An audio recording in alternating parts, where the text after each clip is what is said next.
Danzas Brincadeira de Santiago.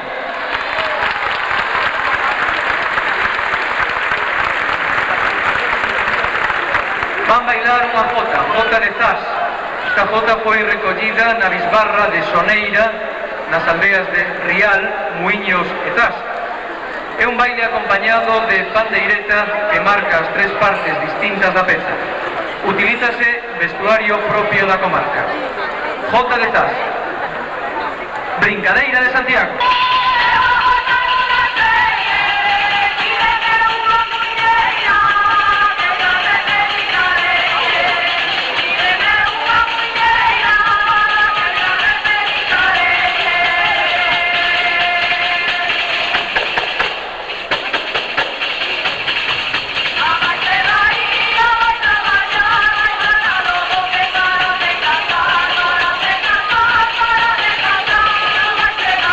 Yeah.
o Grupo de Danzas Brincadeira de Santiago, que fecha a parte competitiva da 20ª edición das